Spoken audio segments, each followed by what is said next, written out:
भगवान ने देखते ही देखते ये कनपट्टी पे एक चाटा लगाया और उसका कल्याण। बोलवा की बिहारी लाल की। हिरण्याक्ष हिरण्यकश्यप कौन है? ये भगवान के पार्षद जय और विजय हैं। जब सनत कुमार गए तो भगवान से मिलने जा रहे थे, दरवाजे पे जय विजय ने रोक दिया, अंदर मत जाना भैया। बोले क्यों? बोले पहले आपका झोला बैग जो भी है, माला झोली, उसको चेक करने दो, पता चले कुछ आप लेकर के अंदर जा रहे हो।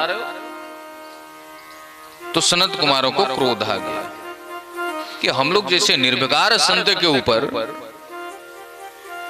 तू शक करता है, तुम लोगों की बुद्धि राक्षसों जैसी है, जाओ राक्षस हो जाओ। राक्षस होने का श्राप दे दिया। भगवान दौड़ करके आए, बोले महाराज हमारे पार्षद हमारे सैनिक है, उनसे अपराध हुआ तो मेरा ही अपराध है, आप क्षमा कर दो। सनत कुमारों ने कहा मैंने श्राप तो दे दिया। बोले कोई दूसरी व्यवस्था? बोले व्यवस्था ये है, या तो 3 जन्म जाकर के भगवान से लड़ाई करके आ जाओ, या तो 7 जन्म तक जाओ, राक्षस बनो, पूरा उम्र अपना भोगो और आओ वापस। तो हिरण्याक्ष हिरण्यकश्यप जो जय विजय हैं, उन्होंने कहा 3 जन्म काफी है, 7 जन्म कौन भोगेगा? वही हिरण्याक्ष हिरण्यकश्यप, रावण, कुंभकर्ण, शिशुपाल, दंतवंत, वही तीनों है, जय और विजय। आते हैं भगवान से युद्ध करते हैं, लड़ाई करते हैं, मर के फिर भगवान के पास जय विजय के रूप में चले जाते हैं। जो भगवान का भक्त है, प्रारंभ भी कहा गया कि आप किसी भी प्रकार भगवान से मिल सकते हो।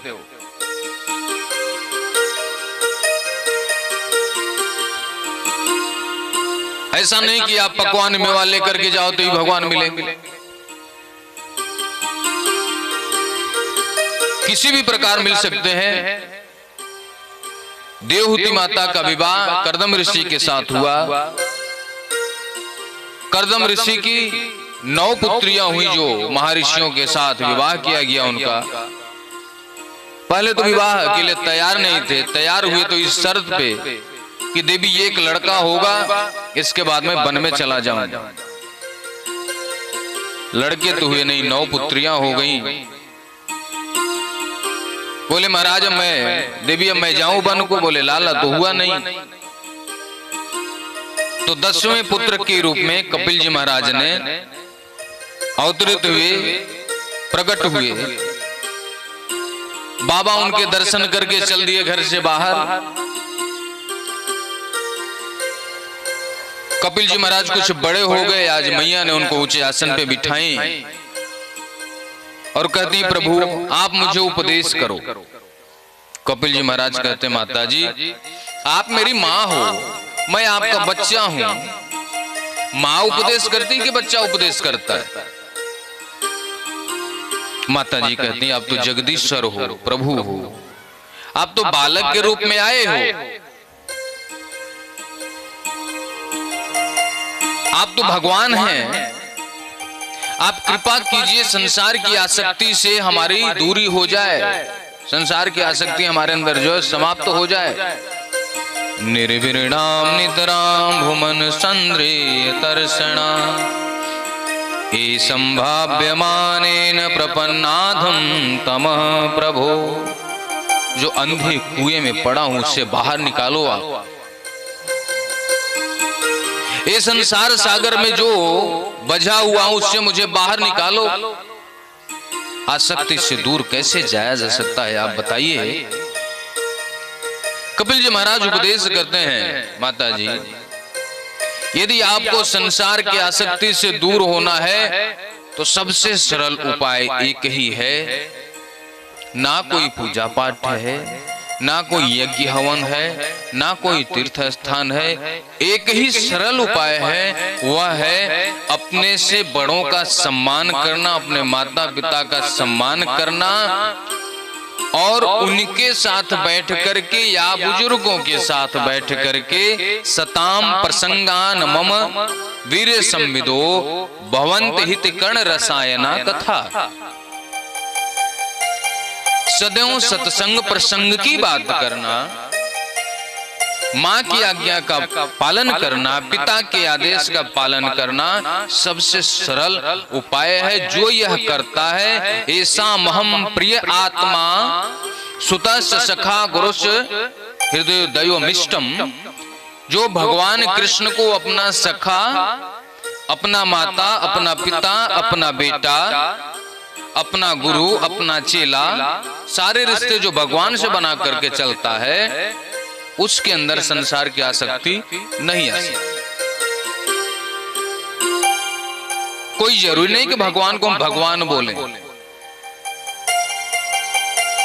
यार भी तो बोल सकते हैं, अपना प्रीतम भी तो मान सकते हैं। अर्जुन कहते हैं अरे कन्हैया रथ को युद्ध क्षेत्र में ले चलो, आगे ले चलो, तो कन्हैया घोड़े को टाप लगाते हैं, लगाम खींचते हैं और रथ को आगे ले जाते हैं। तो भगवान तो सेवक भी बनने के लिए तैयार है।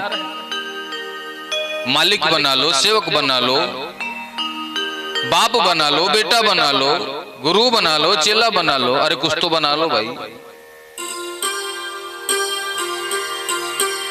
अहमेवा समेवाग्रे, जब सब जगह मैं ही हूं तो मुझे मान लो। जो मुझे मानता है, कण कण में मुझे देखता है, उसके अंदर संसार की आसक्ति नहीं आ सकती। अहम सर्वेषु भूतेषु भूतात्मस्थितः सदा तमवज्ञाय मामृत्य कुरुतेर्चार विडंबनम। अहम सर्वभूतेषु, जो मुझे कण कण में देखता है। कण कण में कैसे देखें? वो हमारा बच्चा है तो उसको हम भगवान तो मानेंगे नहीं, बेटा ही मानेंगे। यशोदा मैया भी बेटा ही मानती हैं, तभी तो छड़ी लेकर के दौड़ाती हैं। लेकिन ध्यान देना, एक बार यशोदा मैया, भागवत में श्लोक आया, गृहदासेषु, यशोदा जी के घर में दासियों की कमी नहीं है, लेकिन कृष्ण की 3 प्रकार से भजन कर रही, पूजा कर रही। अब बताओ अपने बच्चे की कौन 3 प्रकार से भजन करता है? कोई करता है? लोग कहते हैं यशोदा को पता नहीं था कि भगवान नहीं तो लड़का है, बालक है। तो उनको पता नहीं था। बाल चरितान गीतानि, उसको स्मरण कर रही, उसका भजन कर रही है, सोच रहे हैं अभी आ जाएगा, उसकी सेवा करने के लिए पकवान बना रही है। मनसा वाचा कर्मणा, तीनों प्रकार से सेवा कर रही हैं। तो यशोदा जी को पता है कि ये बालक रूप में तो आए हैं, लेकिन ये भगवान है। पता है उनको, यशोदा कोई साधारण स्त्री थोड़ी है कि उनको पता न रहे भगवान नहीं,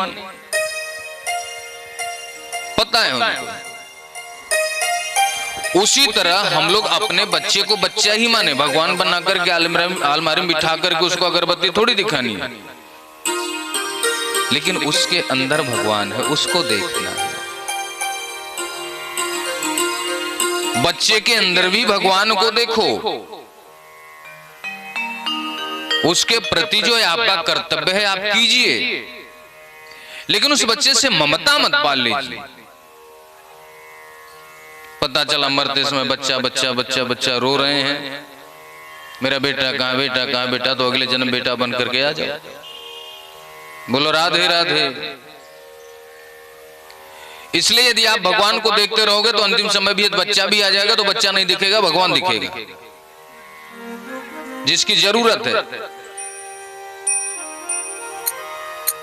कण कण में भगवान को देखो। केवलेन ह्याधर्मेण कुटुम्भर्णोत्सुकः,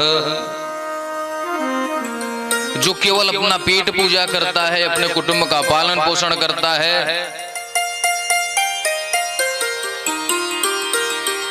पूजा पाठ नहीं करता, माँ बाप का अनादर करता है, धर्म के अनुसार नहीं चलता, वह व्यक्ति नरक को जाता है।